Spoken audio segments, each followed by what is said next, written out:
তোমার ব্যস্ততা শেষ হলে আমার খবর নিও।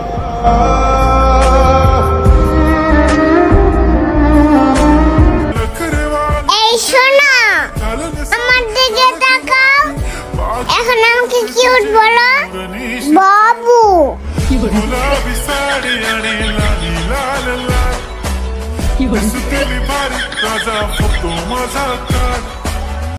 মাইয়া গেলে মাইয়া পাইবা, গুনাহ করলেও মাফ পাইবা। চাকরি হারাইলে চাকরি পাইবা, কিন্তু মা তো একজনই। এই মা হারাইলে তারে কই পাইবা? আপনাদের পাশের বিল্ডিং এ যদি রাত 2টা বাজে বাতি জ্বলে, কংগ্রেচুলেশন, আপনি প্রতিবেশী কাকা হতে যাচ্ছেন।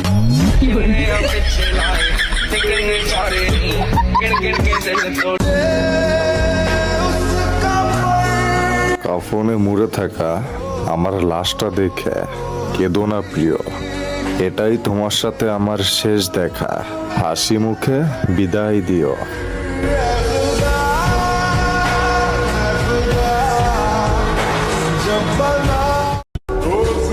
কারে বানাবো ভাই আপনজন? বাবার টাকা নেই বলে কত অনুষ্ঠানে দাওয়াত দেয়নি আত্মীয় স্বজন।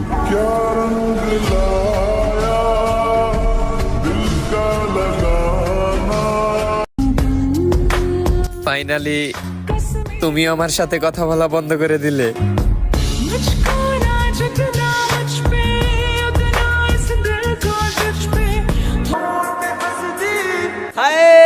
ভালোবাসা ওইটা তো খারাপ একটা নেশা। টাকা আছে যার, ভালোবাসা আছে তার।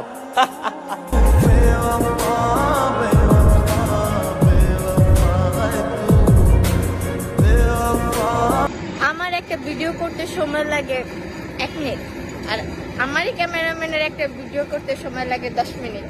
তো কি নিখুঁত ভাবে ভিডিও করে, আর আমাকে কি পচা পচা ভিডিও করে দেয় যে ভিডিও করতেছে।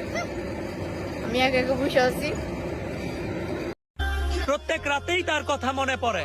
খাওয়া নাই দাওয়া নাই, কি করে ভুলি তারে। মাঝে মাঝে ভাবি আর একটা প্রেম করবো, তখন এই প্রথম প্রেমের কথা মনে পড়ে। অনেক চেষ্টা করছি, বুঝাইতে পারি নাই। আমার ভালোবাসা সত্যি ছিল, অভিনয় করি নাই।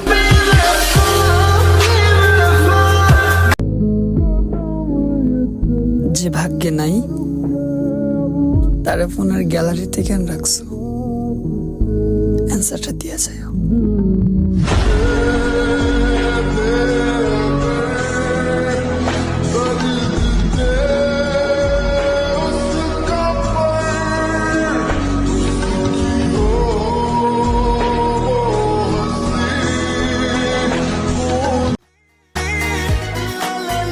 একটা ছেলে কম কষ্টে নেশা করে না, ফুসফুস কালা হয়ে যাবো যাই না। ও যেই ফিলিংস নিয়া ধুয়াগুলা নাই বুকে, আমি বুঝি না বেইমান গুলায় ছাইরা যাওয়ার পর কেমনে থাকে এত সুখে।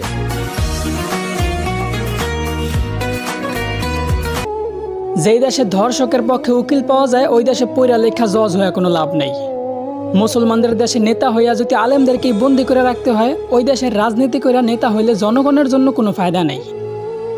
95% মুসলমানের দেশে যদি মুসলমানদের কষ্টগুলাই তুলে ধরা না যায়, ওই দেশে নামি দামি সাংবাদিক হইয়াও কোনো লাভ নেই। বলি জাকাত না দিয়া সুদ খাইতে খাইতে দেশটারে করছো ছারখার।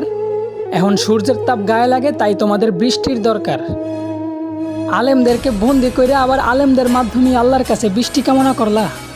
বিষয়টা এমন হলো না যে কোনো এক ফল গাছের গোড়া কাটা ফালাইয়া সেই গাছ থেকেই আবার ফলের আশা করলা।